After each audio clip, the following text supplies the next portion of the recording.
Welcome everyone to our prep information session for prep starting in 2022. I've just got a slide up here that's got a photograph of our wonderful principal, Tina McDougall, and also our fantastic assistant principal, Andrew Bloomfield. And then also there's a photo of me as well. So my name's Trish Glover and I'm one of the leading teachers at Carlton Gardens Primary School.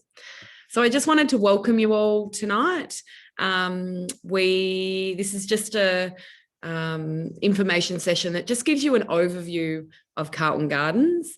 There will be more information to come once you're enrolled and once the kids start the transition program, and we'll have a much more detailed session with you all. But this is just to give you sort of an idea of what the school's like, things that are important to us, because normally we would run this session with you here at school. But unfortunately, because of our restrictions, we're unable to have you on site. So hopefully this gives you all the information as we go along. So I just wanted to direct you all to our website that does have a lot of information about our school, and it does have some information that might help you decide if this is the right school for you. We've got a day in the life of prep video, which is a great snapshot of what the day looks like in prep. That's run by our current prep teachers. And it was run last year because we were going through the exact same thing with COVID restrictions and weren't able to have our kids on site. So you'll also find a school tour video, which sort of just goes over the grounds and also has some snippets of the things that are important to us at Carlton Gardens. You'll also find all the information about the enrolment process and the documents that you need. And there's also a prep information booklet, which sort of goes into a little bit more detail about the things that we will talk about tonight. So a lot of you might be asking, well, why should you choose Carlton Gardens Primary School as your school to send your children to? There's many reasons. So I've just listed a few of them here. I've worked at lots of schools before, and this is definitely probably the most inclusive and multicultural school.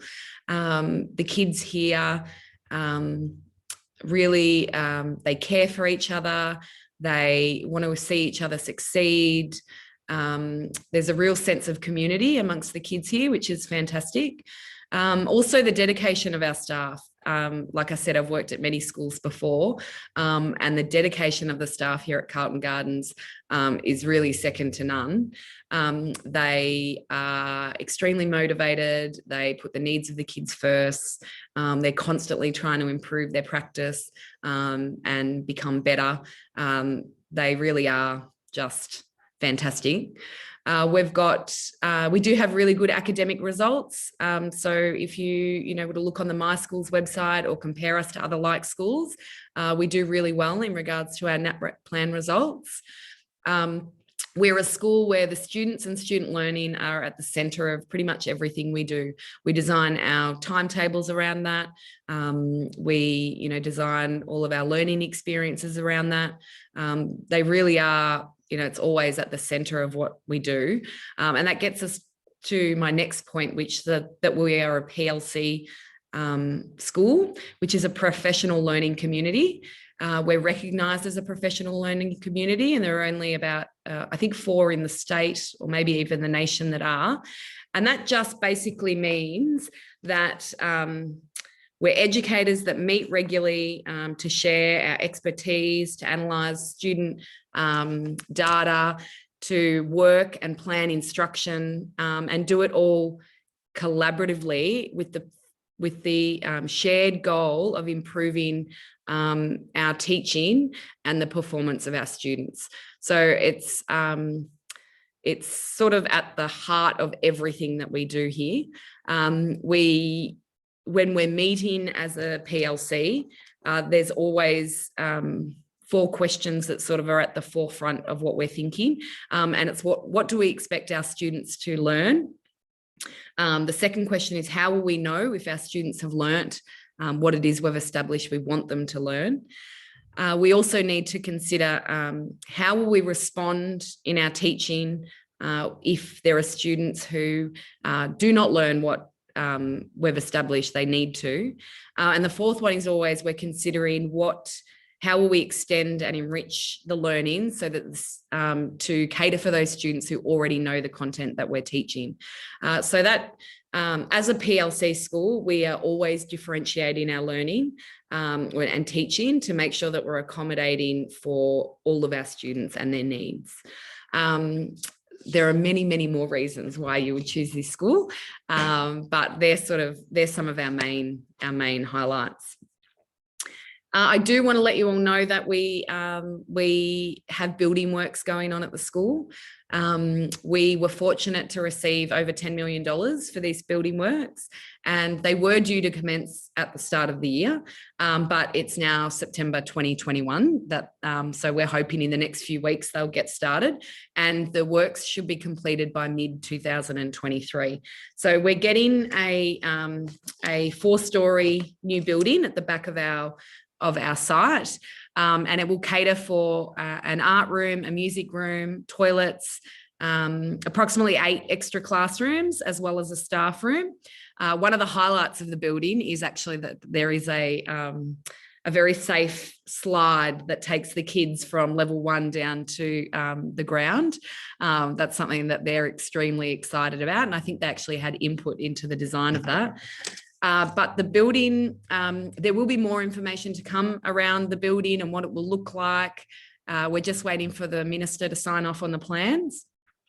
Now, you might want to know, how will this actually affect your students when they come to school? Because obviously we will, half of the yard will be a building site. So it will obviously all be very safe and protected to ensure that none of the students are in that area. And we will have our basketball court and our playground that will still be accessible to the kids most of the time. But we do cater for our limited grounds with a split timetable. So we have our Prep 1, 5, 6 students have recess and lunch at one time, and then we have our 2 to 4 students have recess and lunch at a different time. Also, other things we will do to accommodate for the lack of grounds is we may have indoor opportunities for the kids to be able to get together and play quiet activities, so that we limit the amount of kids out in the yard at the one time. And we also have access to the gardens across the road, which the teachers do utilise during the day as well. So we'll move on to the enrolment process and transition. So you'll find all of Carlton Gardens' enrolment process and all the supporting documents you need on the website, and that includes the enrolment form and the information about what else you need to provide with the enrolment form. All of our in-zone enrolments will receive confirmation by the end of August via mail or email.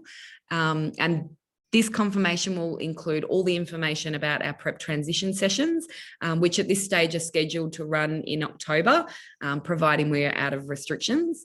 You'll also get information about some of the things I'm going to talk about as well, but our OHS Club, the uniform, all of those things. But if you're wondering, are you in our zone? Because we are zoned, we do have to look at whether or not you're in our zone as to whether we can accept you.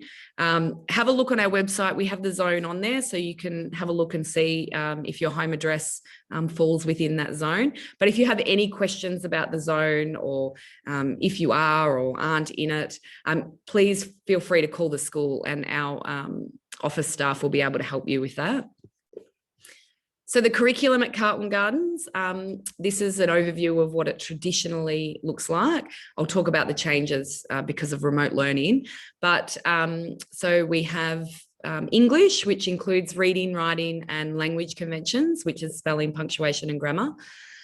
We run a minimum of 11 hours of literacy a week. And that is usually 5 reading, 5 writing, and an hour to an hour and a half of language conventions on top of that. We then have mathematics, which again, we actually have 6.5 hours dedicated to maths. 5 of those are in the classroom, like classroom instruction, and 1.5 hours of that is through our intervention program, where students are grouped according to their learning goals in maths. That's actually been something that's very successful here at Carlton Gardens and has improved our student results in their ability in mathematics. We also have inquiry, which sort of that takes on all the other aspects of the curriculum, science. Just had a mental blank. No, science. All the humanities, so history, geography, economics, civics and citizenship, basically all the other elements of the curriculum that we need to fit into our program. And they teach that through an inquiry model. So the kids will have an overarching question that they'll be investigating. And we have a scope and sequence, which says, what areas are covered at what points over the school 6 years. We also, PE is part of our curriculum. In the past, we have had a specialist teacher deliver the PE program. Because of our limited space in the yard this year, the classroom teachers are delivering PE as part of their weekly curriculum or their weekly timetable. And we've also, in order to sort of address the issue of the limited space in our yard, we've put the funds that would normally go towards a PE teacher into our budget for each school team to be able to plan physical activities that are outside of the school. So I know this year our preps already, they've done yoga, they've done tennis. I think they're currently doing soccer. There's gymnastics happening. A few of our other year levels have done taekwondo. They've done rock climbing. So they've really looked at extending what the kids do, and we do that off-site. So it's often places that they can walk to in our area.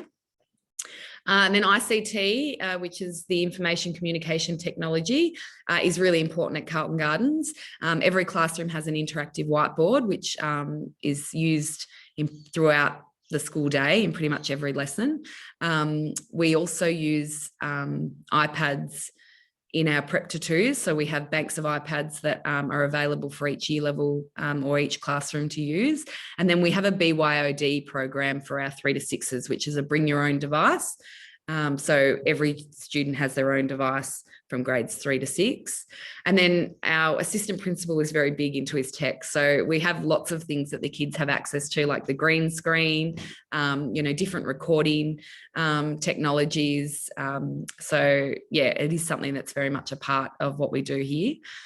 And then our specialist program, we have LOTE, which is a language other than English, which here at Carlton Gardens Primary School is Chinese. We also have music and art, and the students get an hour of those each a week. They start from prep. So, when your child comes next year, within their weekly program, they will have an hour of each of those things. And then we also have a partnership with the Melbourne Museum, which is really important to, a lot of what the teachers and students do here, particularly in their inquiry program. Obviously, we haven't been able to utilise the partnership this year just because of all the restrictions that have been in place. But as soon as those restrictions lift, we'll be able to visit the museum again. We go approximately 3 times a term. Every grade gets to go about 3 times a term.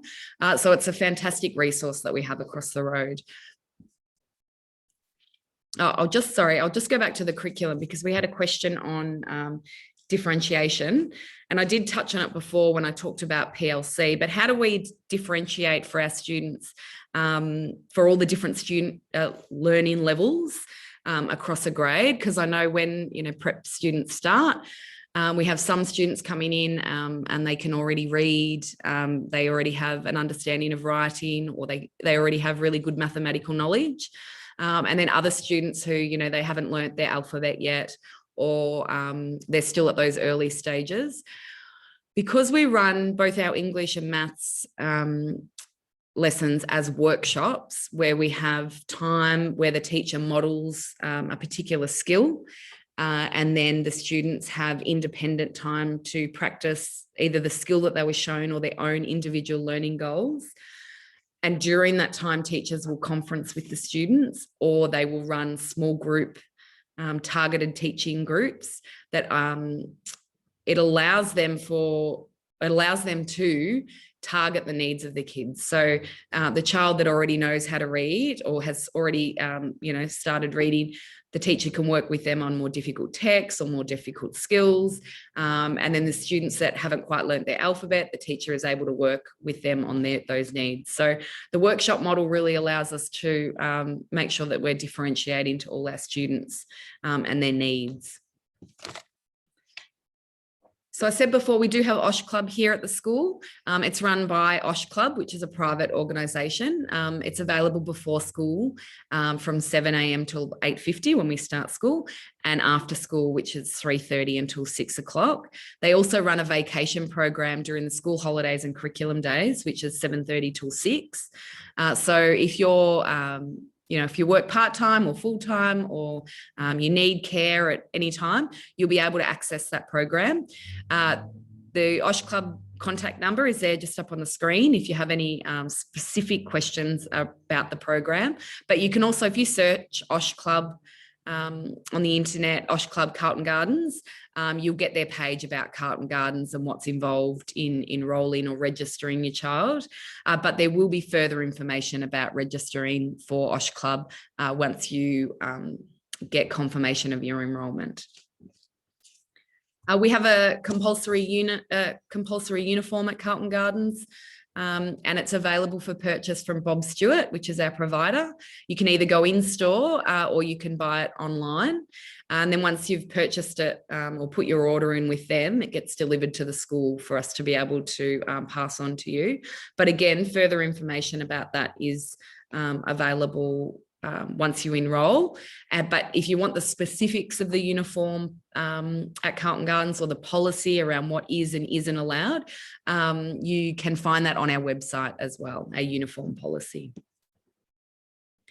So at Carlton Gardens Primary School, in a normal year, we have lots of extracurricular activities, which are the things that happen outside of the school time or the school day.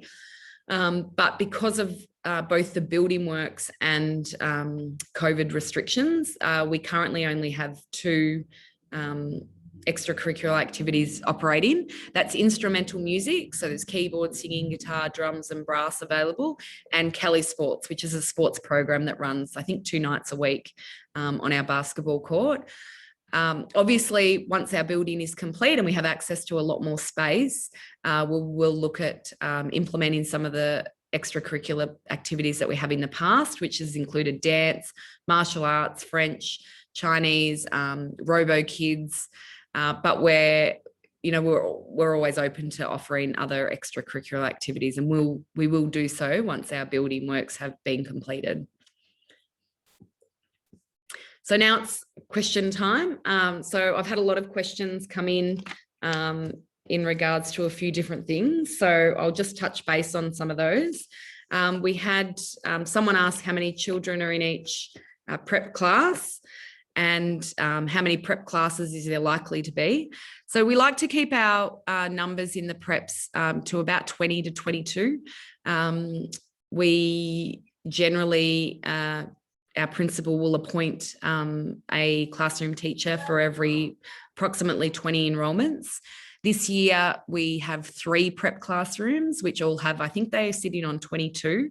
But we do have a very transient population. So often we might start on 20 and be at mid-year, we might be 23. And at the end of the year, we might be back to 20 again. So it can change throughout the year. And we obviously, we might set the classes up as 20, but we have that influx of students after the start of the school year. So the numbers can change. There have been times in the past where our numbers have gotten to 25, but we're always able to cater for that. So at this stage, we're looking at there'll be about 3 classes of 20. So please make sure you get your enrolments in as soon as possible, obviously, so that you cannot miss transition, but so that we can ensure to have those grades at those sizes. We had another question about, do we have a school library? Well, we actually have lots of school libraries. We actually have classroom libraries, so we don't have a dedicated library space, and we actually haven't for over 10 years, not because we didn't have the space for a library, although this year we don't have the space for a library, but we have found that, the students were only accessing the books once a week when they were going to the library, whereas having the books in the classroom, and each classroom has, upwards of 700 available books. It means the kids are accessing them constantly throughout the day. The teachers are able to utilise those books during the learning. We do have a librarian that works 1 day a week to make sure she's cataloguing the books, and that we can find them by looking them up on the database if we're ever after a specific book. But we don't have a dedicated library space. On that, I didn't mention this before, but when your child starts prep at the start of the year, they'll be given a little reading bag that will have their take-home books in it. Normally, the children will choose a few books from the library that are their choice, and those books are often books that you read to the children. And then they'll have books in there that are at their level, that they may be able to read independently, so you can listen to them read. So that's also part of our reading program. On starting school and the things that happen at the start of the year, we had a question around what are our expectations of the skills that preps might have when they start, particularly in areas like reading and writing. Look, it's when preps start, they're coming to school to learn, to read and write and, understand their number facts. So, and we have children start at all different abilities.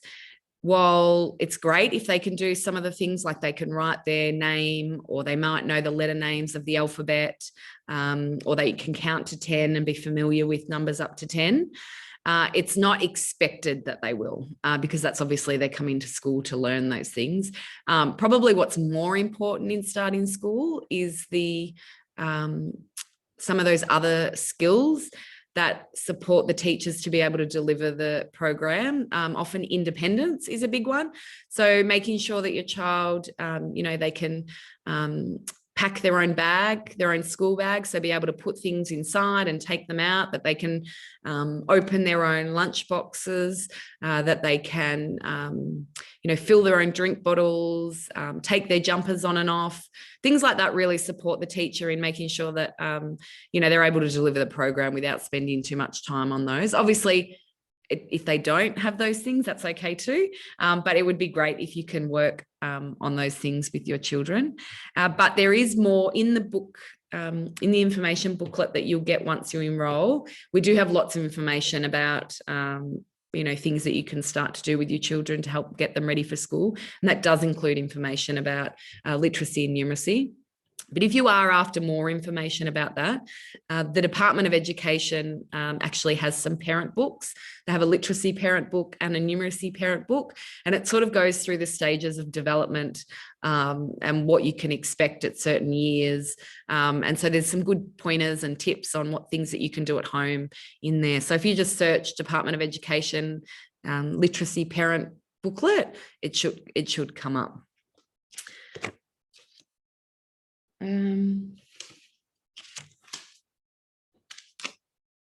Okay, so I think I've actually answered all the questions that have come through, but if you have further questions, or there's still things that you're wondering about, please feel free to contact our school via our school email, and someone will respond, whether it's me or whether it's the office staff, because it's something admin-y related that they can answer.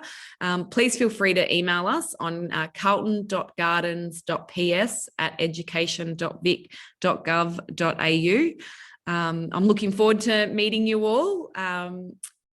Hopefully it can be on site. But like I said before, please get your enrolments in if you're wanting to get into Carlton Gardens, so you can get all the information as early as possible. Thanks for joining me tonight. See you later.